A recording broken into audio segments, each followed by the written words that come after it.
What's up Pro Guides family, my name's Matt and today we have another awesome video for you guys. Today we're going to be taking a look at the agent and weapon that you need to learn in order to hit Diamond. But before we get into the video, it is of course time for our question of the day. Our question for today is, what is your favorite cheesy strat in Valorant? By cheesy, we mean something random or crazy that is actually super effective. For me, it definitely just has to be setting up all my killjoy traps on one site and then hiding in a corner waiting for an overeager duelist to trip everything and give me a free kill. Let us know what you think down in the comments below, and with that, let's get into the video. So before we share the current deadly combo, we need to take a second to talk about the meta. The meta is a pretty interesting topic because it's not a skill or a player. Instead, it's a certain way to play the game.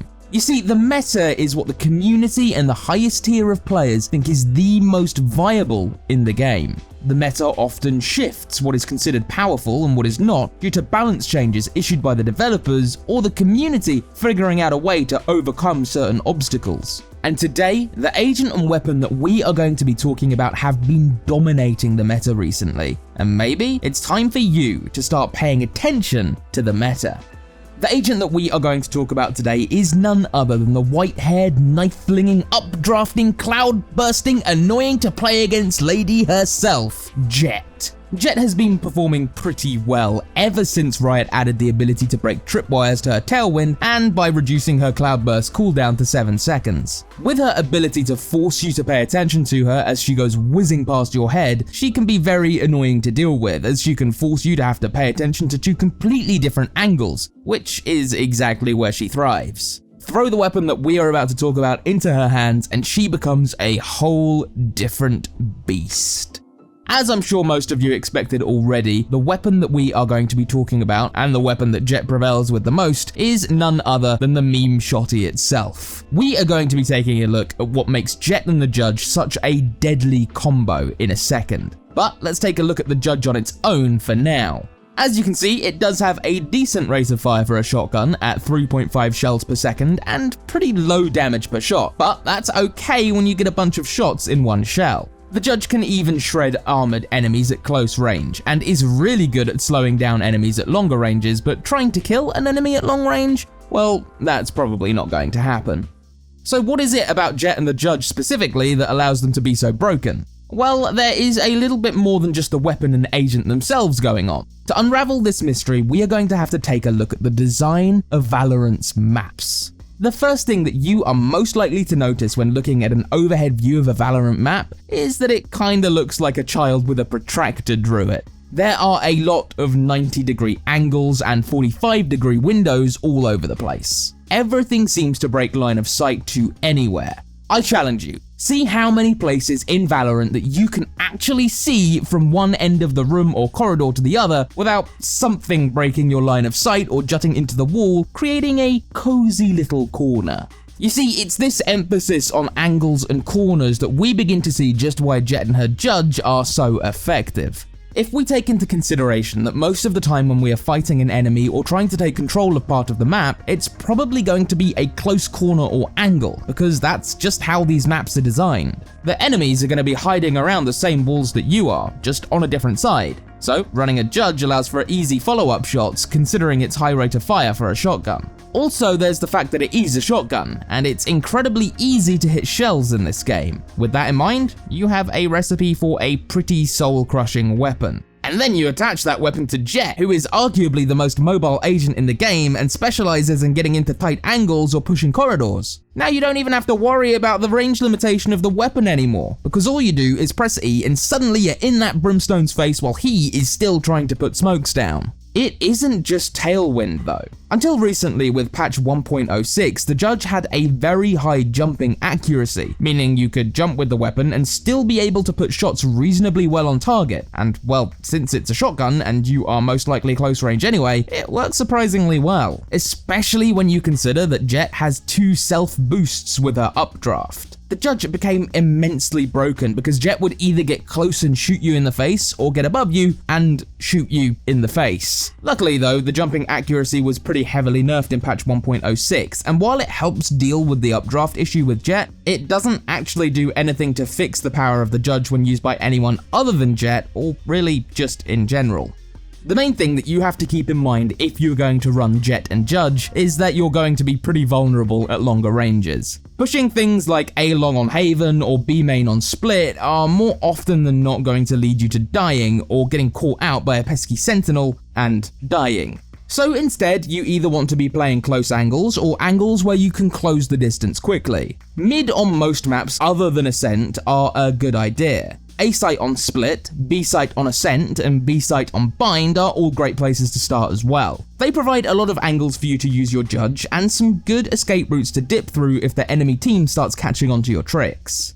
Don't forget though, you are Jet. And sometimes just jetting at the enemy is all you need to do to catch them off guard. And with the Judge, you don't even need to have your crosshair on their head 100% of the time. At close range, both body shots and headshots will shred through even heavily shielded opponents, but you can't play aggressive every round. As we said, if you start to get too predictable, then the enemies are going to catch on and try to bait you into them every round. This is where your Jet skills come in. If you utilize your utility on Jet efficiently, you should be able to win almost any encounter. The main thing that I see Jet mains not doing is using Cloudburst. It is such a good option for blocking off lines of sight or preventing enemies from pushing up, but most of the Jet mains in my games seem to forget it exists as they hyper-focus on Jet's movement abilities. You can easily create one-ways on every single site on every single map if you just spent 10 minutes to learn some actual lineups. These one-ways will allow you to potentially see any enemies as they are pushing into you without them seeing you, and letting you demonstrate just how scary a smart Jet with a trusty Judge can be. Now, obviously, at higher elos, this strategy is going to become less effective, as more people are going to know how to play around it, but it is still pretty strong. There are just a few things that you need to know. Firstly, people are going to start expecting you to be around corners, and so they're going to pre-fire you or use abilities to force you out. So, to counter this, you need to start getting a feeling for when people are close by or about to be around a corner that you are watching, and instead of waiting for them to swing to you, you swing at them instead. This isn't only going to give you Pika's advantage, it's also going to help throw off the enemy's aim, because most of the time they're not going to be ready for such an aggressive peek. If you have played your cards just right, you're also going to have the upper hand with your Judge, since in close range it beats out almost every other gun in the game. Even when just around corners and just in general gameplay, there are some things that you probably need to know. You have to identify players who are potential threats to you and try to stay away from them at the beginning of the round. You need to stay alive and pick off the players that you can, while then relying on you and your team to focus down the more skilled players or agents that can counter you. If you notice that you are constantly getting headshot by one player, or you can't seem to deal with one agent the next round, just swap up your position and go somewhere else. There's no point to keep bashing your head against a rock. It's better to try against someone else instead. However, if you notice you keep dying over and over no matter how much you swap up your position, you are probably playing too aggressive on offense or too passive on defense. On defense, you need to get into those weird angles and force the enemy team to constantly be checking their corners, whereas on attack, you want to make sure that you're pushing in, but make sure that you have backup with some teammates to help if things go wrong, or at the very least to put some smokes down for you. This is also the time to make sure that your Jet mechanics are on point. If you are constantly messing up tailwinds and updrafts, then you need to make sure you understand them well and can execute them exactly how you want. In Plat and above especially, you are going to run into players that will just one-tap you given the opportunity, so you need to make sure that you are able to constantly dodge bullets and stay alive long enough to take down the enemies that are shooting at you. With this setup, paying attention to your minimap is crucial. With Jet and the Judge, you have no range to try and take fights, so if someone is flanking you or about to arrive at a long angle, you need to know, so that you can decide whether to take that fight and risk it, or just fall back and not risk taking the fight. If you get caught off guard, you might be at a distance fight with nothing but a Judge versus a Phantom, and I don't think I have to tell you who is going to win that particular fight. But hey, if you are looking to improve your Judge and Jett skills, or any Valorant skills for that matter, be sure to check out ProGuides.com. We offer amazing on-demand coaching 24/7 from some of the best coaches in Valorant. No matter what you are looking to get better at, whether it be aim, your decision making, or your game sense, we have it covered. So be sure to check out the link in the description or visit ProGuides.com to learn more.